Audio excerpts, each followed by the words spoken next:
A história da crucificação, com certeza uma das narrativas mais conhecidas do mundo. Mas e se a gente pensar nela de um jeito um pouco diferente? E se o relato que conhecemos não for exatamente um fato histórico, mas, na verdade, uma ficção construída com um propósito bem específico? Nesta análise, vamos mergulhar fundo num argumento bem provocador do nosso material de referência, um argumento que desafia o que muita gente acredita saber. Ok, vamos lá. A história tradicional é bem familiar, né? Mas o que acontece quando a gente coloca essa história sob um microscópio mais crítico? O ponto de partida para essa investigação é a principal evidência que temos em mãos, os próprios textos dos evangelhos. A tese central da nossa fonte é justamente esta, a de que a narrativa da crucificação não seria um relato factual. A ideia é que seria uma história criada sob medida para um público específico, o público greco-romano. Vamos então analisar essa proposta, passo a passo. Então, o primeiro passo nessa investigação é olhar para as testemunhas, digamos, primárias, os próprios relatos dos evangelhos. E segundo a fonte que a gente está usando, quando colocamos eles lado a lado, aparecem contradições bem significativas. Olha só que interessante essa tabela. Ela compara os relatos e as inconsistências ficam bem claras. Por exemplo, uma pergunta simples: quem foi ao túmulo? Para Marcos foram 3 mulheres, mas para João foi só a Maria Madalena, sozinha.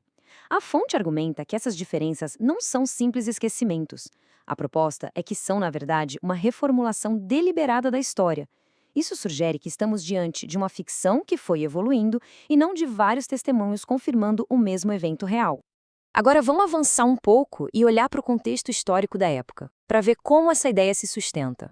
O centro da história são essas mulheres, certo? Mas a nossa fonte levanta uma questão importante.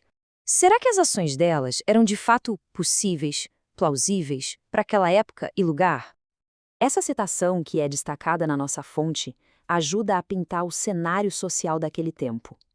O fato é que mulheres agindo com tanta independência, como é descrita nos evangelhos, seria algo muito, mas muito incomum na Palestina do primeiro século. E isso, claro, levanta dúvidas sobre a plausibilidade histórica desse relato. E isso nos leva a esta pergunta, que é o ponto crucial. É aqui que a gente chega no coração do argumento da fonte, que vai comparar os eventos narrados nos evangelhos com os costumes de sepultamento daquele período. E essa comparação ilustra a tese central de uma forma brilhante. A fonte faz uma análise bem detalhada dos rituais funerários, argumentando que as práticas que a gente lê nos evangelhos, bom, elas simplesmente não batem com a lei judaica. Então, de acordo com a pesquisa da fonte, esses aqui eram os costumes judaicos da época. O corpo era preparado pelos homens da família, enterrado o mais rápido possível e, um detalhe importantíssimo, não existia essa tradição de ungir o corpo com especiarias. Guardem essa informação. Agora, vamos comparar com os costumes greco-romanos do mesmo período. Aqui, a história é completamente diferente. Quem prepara o corpo? As mulheres. Elas lavam e ungem o corpo com óleos e perfumes. E os homens? Eram proibidos de tocar no cadáver. E esse slide basicamente resume tudo. A fonte argumenta que os eventos descritos nos evangelhos, ou seja, mulheres indo ungir o corpo com especiarias, sem nenhum parente homem por perto, se encaixam perfeitamente nos rituais romanos. E nos rituais judaicos, não se encaixam de jeito nenhum. Esse alinhamento todo com os costumes romanos levanta uma última pergunta.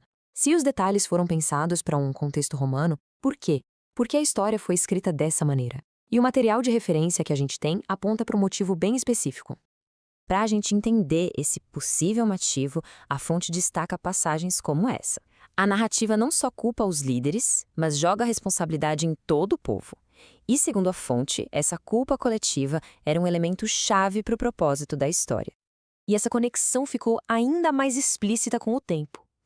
Escritores cristãos posteriores, como esse aqui, o Paulo Horos, viram a destruição de Jerusalém pelo general romano Tito no ano 70 como uma espécie de vingança divina pela crucificação. Então, para a gente resumir a posição da fonte, a ideia é que os detalhes da história foram criados para fazer sentido para um público romano. Ao mesmo tempo, eles serviram para colocar uma culpa coletiva no povo judeu, o que, de certa forma, justificaria a conquista da Judéia pelos romanos. Uma obra de ficção com um claro viés pró-romano e anti-judaico. E tudo isso nos deixa com uma reflexão final. que é proposta pela nossa fonte. Se os detalhes de uma história são realmente moldados para um público específico, como é que isso altera o significado dela? É uma pergunta que com certeza nos desafia a olhar para essas narrativas tão fundamentais de um jeito completamente novo. E com essa provocação, a gente encerra a nossa análise.